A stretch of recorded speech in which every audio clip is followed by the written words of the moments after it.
Rais wa Zanzibar na mwenyekiti wa Baraza la Mapinduzi Dr. Hussein Ali Mwinyi amesema Zanzibar imeandaa historia ya kipekee kwa kuandaa tukio kubwa la futari ya kitaifa kwa mara ya kwanza lililojumuisha maelfu ya waumini wa dini ya Kiislamu. Alhaji Dr. Mwinyi ameyasema hayo leo tarehe 7 Machi 2026 alipotoa salamu zake kwa waumini wa dini ya Kiislamu waliohudhuria futari hiyo ya kitaifa katika uwanja wa New Amani Complex mkoa wa Mjini Magharibi. Tumeandika historia.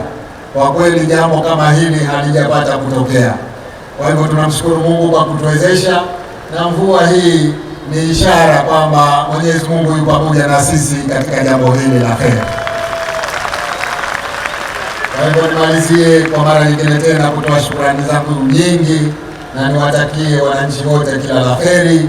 Mwenyezi Mungu atukubalie saumu zetu, atusamehe madhambi yetu, na inshallah tuwezeshe tudiriki usiku wa Lailatul Qadr. Kwa upande wake, naibu mufti wa Zanzibar Sheikh Mahmud Kuftari Musawadi ameeleza kuwa tukio la pamoja linaongeza mapenzi, upendo na kuondoa chuki pamoja na kuunganisha waumini wa makundi mbalimbali ya waumini wa dini ya Kiislamu. Pia huwaunganisha maskini na wale walio daraja la juu. Hivyo basi upendo uzidi kati yao. Allah subhanahu wa ta'ala anatuambia wataawanu ala albirri wattaqwa wala taawanu ala alithmi waludwan.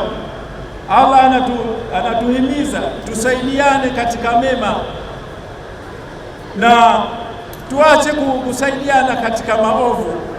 Naye katibu mtendaji wa Kamisheni ya Utalii Zanzibar, ndugu Arif Abbas Manji, amesema kuwa wametumia jukwaa hilo la futari ya kitaifa kuwa tukio kubwa la kuitangaza Zanzibar kimataifa katika juhudi za taasisi hiyo ya kutangaza utalii wa Zanzibar. Mheshimiwa Rais, watu wengi wamekuwa wakijiuliza kwamba sisi Kamisheni ya Utalii tumeingiaje kwenye shughuli kama hii. Kwa muda wa miaka takriban 30 Kamisheni ya Utalii tumekuwa tukijitangaza kwa exhibition zaidi, tumeenda kwenye maonyesho tofauti duniani, lakini kwa maelekezo yako ulituambia kwamba tuanze kujitangaza kwa matukio makubwa.